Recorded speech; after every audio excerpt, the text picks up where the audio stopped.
Ahí se ve. Ya, ahí se ve. Ya, Ya, ahí está bien. ya, listo. Ahí está. Perfecto. Ya. Vamos a pasar al enunciado. Rápidamente, una bomba centrífuga, cuya dimensión se muestra en la figura que viene, está diseñada para que su eje gire a 300 RPM. El caudal de rendimiento óptimo, 30 metros por hora, metros cúbicos por hora, y para esta situación hay que determinar la potencia que se intercambia a partir de la ecuación de Euler. Los triángulos de velocidades a la entrada y a la salida de los álabes, la altura de Euler y su potencia, y vamos a calcular la potencia consumida por la bomba, ¿ya? Aquí está el rodete. ¿Se ve el rodete? Sí. Ya, perfecto. Si se recuerdan del video del triángulo de velocidades que les subí el día lunes, ahí les explicaba que aquí se producen fenómenos bastante peculiares. De partida tenemos la velocidad U, que es tangente al rodete mismo, ¿cierto? A la circunferencia, y la velocidad W, que es tangente al álave. Ya, y aquí se puede ver. Por ejemplo, en la parte de la salida se ve con mayor precisión de que esta parte de aquí está tangente y la velocidad W es tangente al álave. ¿Ya? Aquí tenemos los datos y aquí tenemos la vista en perfil del rodete. Aquí siempre un lado que es la entrada va a ser mayor que la salida por el tema de la ecuación de continuidad. Ustedes saben que el caudal siempre se mantiene constante. Y aquí al haber un cambio de sección transversal tiene que producirse un cambio en la geometría tanto a la entrada como a la salida para que se conserve el caudal, ya para no violar esa ley. Tenemos los datos: velocidad angular, caudal, el ancho del álave en la entrada y a la salida. Esta es la entrada y esta es la salida. Los diámetros de entrada y de salida. Y los ángulos que se forman entre las tangentes del rodete mismo y la tangente del álave. Ya. Vamos a pasar a ver el primero de los términos que siempre que se puede calcular, que es la velocidad c. Siempre que tengamos el caudal podemos calcular el c sub m, ¿ya?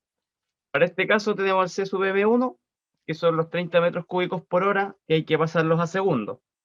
Entonces se recurre a la transformación de que una hora son 3600 segundos.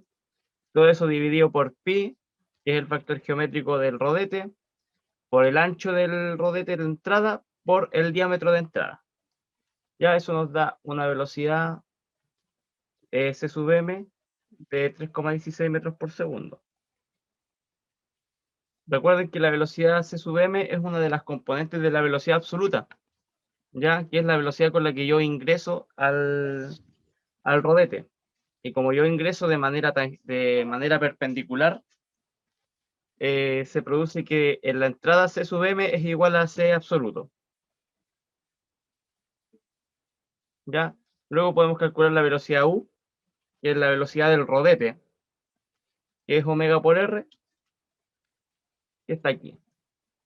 300 rpm, ¿cierto? Por 0,03. Eso nos da esa velocidad de 0,94 metros por segundo.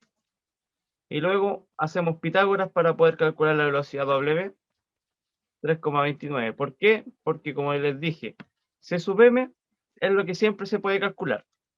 Y para efectos de la entrada siempre se condice que es perpendicular al rodete. Por lo tanto, aquí hay un ángulo de 90 grados. Por lo tanto, no tenemos componentes extra en la velocidad absoluta. Y nos queda el triángulo de velocidad de la entrada de esa manera. ¿Se entiende? Parece que sí. Creo que sí. Básicamente en la entrada nosotros podríamos decir que tenemos como dos frames, ¿ya? Dos fotografías. Cuando el agua entra al rodete, ¿cierto? Y el primer segundo en el que el agua interactúa con el rodete y con el álave, ¿ya? En la primera imagen, que es cuando entramos al rodete, el agua viene con una velocidad absoluta c, que en este caso sería 3,16. Y luego esa velocidad interactúa tanto con el rodete, que tiene un movimiento angular, como con el álave, y se producen las velocidades C sub, o sea, W y U, ¿ya? W, que es la velocidad con la que el agua escurre por el álave, y la velocidad u, que es la velocidad que le entrega el rodete, con la dirección angular correspondiente, ¿ya? Ahora vamos a ver la entrada, o sea, la salida, ¿ya? Y aquí tiene más sentido lo que yo les conversaba del C sub m, porque acá la velocidad absoluta cambia. Como pudieron ver en el video, yo tengo dos condiciones. Tengo el movimiento del agua a través del álave y a su vez tengo el movimiento del rodete, ¿cierto? Que el movimiento del rodete es independiente. Es independiente. Entonces, ¿qué es lo que pasa? Es que la velocidad absoluta va a ser la suma vectorial del movimiento relativo del agua en el álave con respecto al rodete, ¿ya?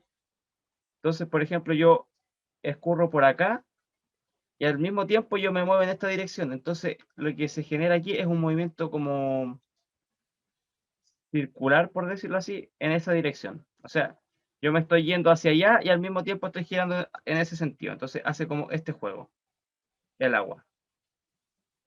Y en el video también lo expreso con la partícula en rojo. Y este movimiento que estoy haciendo con el mouse, que lo voy a marcar, ¿cierto? Aquí. Ese movimiento es mi velocidad absoluta.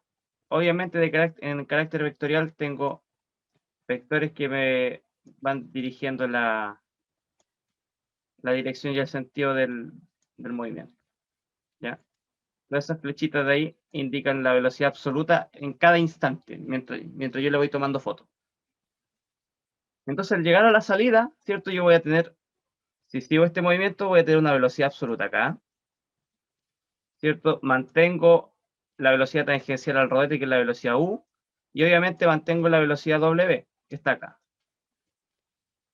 Y aquí yo tengo que descomponer en la componente radial y en la componente tangencial esta velocidad de acá. ¿Por qué? Porque al final la velocidad neta del agua cuando yo ya me desprendo del rodete va a ser un movimiento tangencial, porque el movimiento predominante es el movimiento giratorio del rodete. Entonces por eso nosotros calculamos esto. Y C sub m, como es la velocidad en este caso de salida, se condice con este vector de aquí, con el vector que es perpendicular a la velocidad u. ¿Ya? Y para calcular W sub 2, bueno, ahora tenemos un triángulo diferente, ¿cierto? Que es así. Yo tengo aquí un ángulo alfa, tengo el ángulo beta de toda la vida, que es el ángulo del álave, ¿cierto? Aquí está C, C sub U, C sub M, W y U. Ahí está. Entonces, para poder calcular W, yo lo hago directamente por medio del ángulo beta, por medio del cateto opuesto al ángulo beta C sub M, ¿cierto? C sub M, beta, y ocupo la definición del seno en este caso, que seno de un ángulo es el cateto opuesto dividido en la hipotenusa. Despejo y la hipotenusa, me queda esta expresión de aquí, y puedo decir que este es el valor de la velocidad W. Que la velocidad W, recuerden que sería este vector de aquí, que voy a cambiar el color. Vamos a cambiarle el color, ¿cierto? Esta es la velocidad W. Ahí. ¿Ya? ¿Se entendió?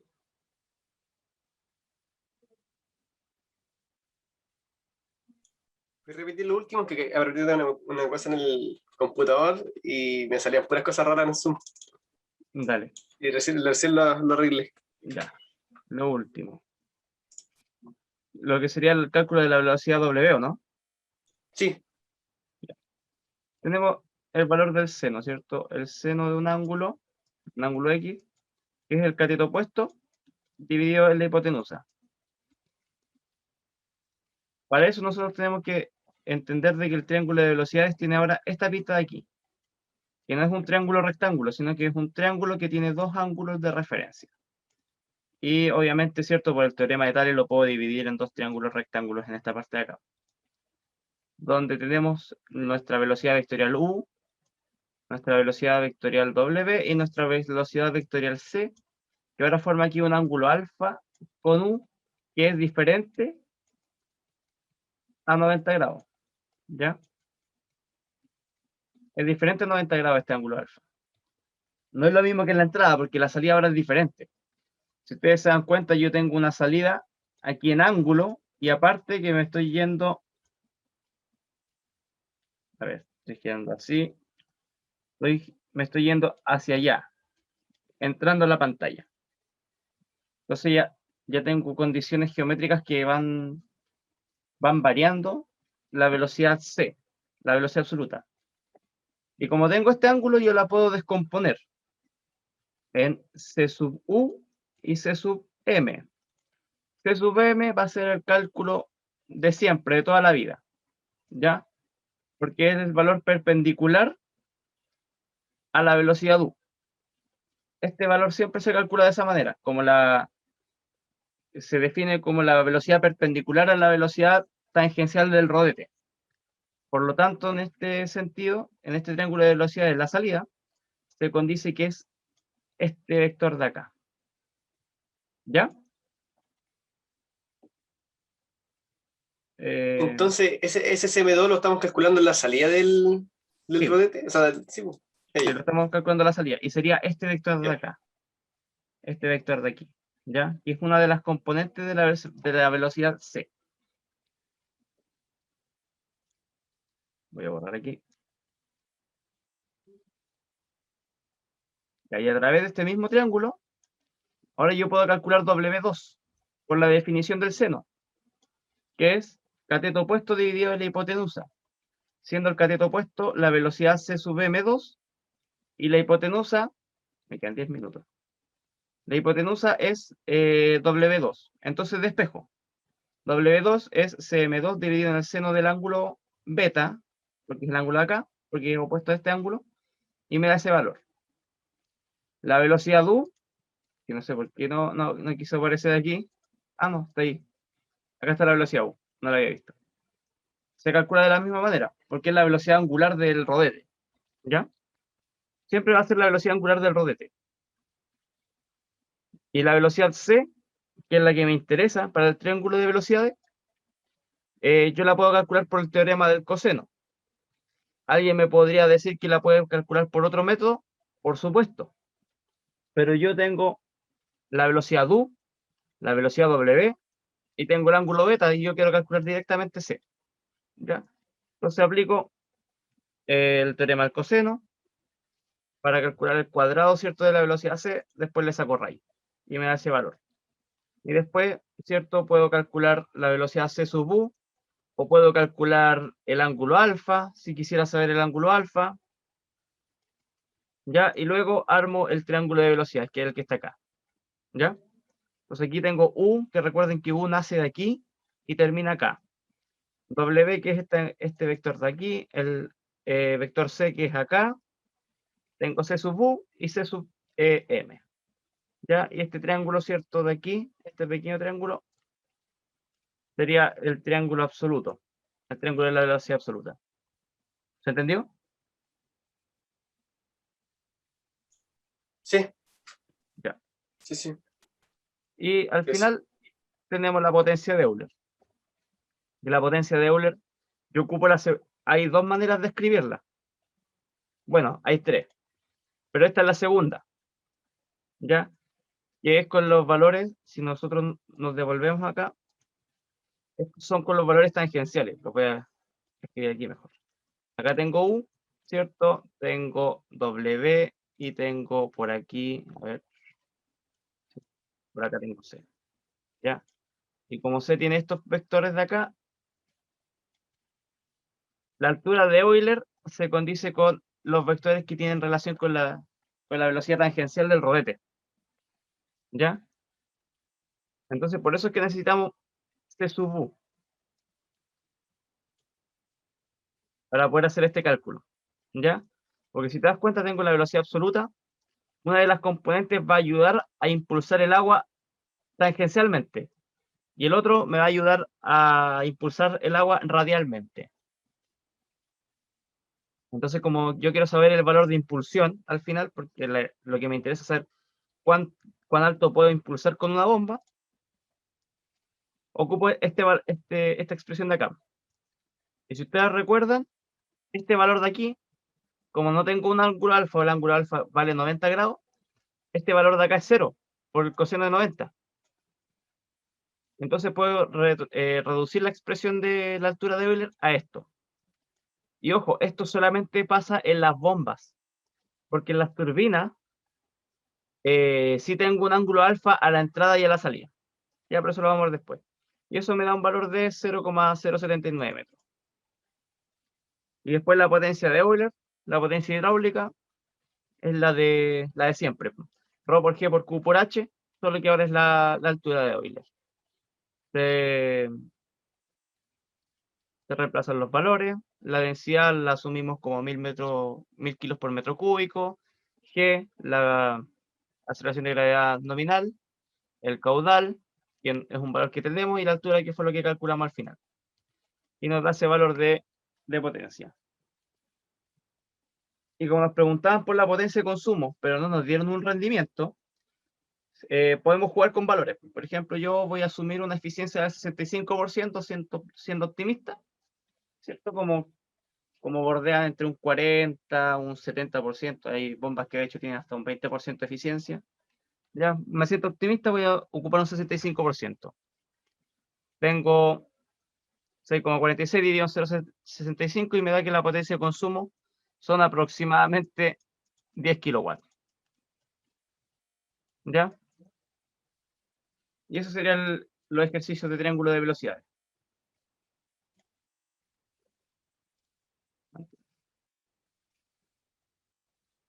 ¿Ya? ¿Se entendió? Sí, Ricardo. Sí, sí. Está más clarito ahora. Mm. Como les digo, ¿cuál es la particularidad de la altura de Euler? Que esta simplificación solamente vale para bombas. Porque en bombas, nosotros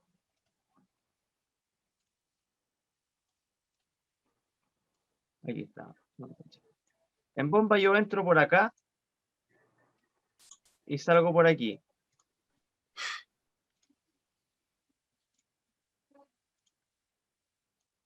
Y salgo por acá. En turbinas es al revés. En turbina yo entro por acá y salgo por acá. Y aquí yo tengo a la vez directores que me forman un ángulo alfa. Y a la salida también tengo ángulos directores que también me forman un ángulo alfa. Entonces ahí ya la altura de Euler no se puede reducir a esta expresión solita de aquí, sino que tienen que ocupar la expresión completa. Y muchas veces tenemos que ocupar la primera forma de la altura de Euler o la segunda. ¿Ya? Y bueno, esas formas están en los apuntes del profe para que le echen una revisada. Eso es lo que tengo para ustedes hoy día. ¿Dudas, consultas? Oye, ¿puedes ponerla esta un poquito? Te voy a hacer una pregunta con un dibujo. Ya, vamos. Vamos a esperar la latencia. Ya, ¿cuál dibujo? Sí, no, sí, sí le corto. Era el que estaba abajo del círculo del rodete. Uno que creo que era una vista como si estuviéramos viendo de frente, ¿o no? Sí, una vista lateral. Esta, Sí, eso que representa son los álabes, ¿cierto? ¿sí?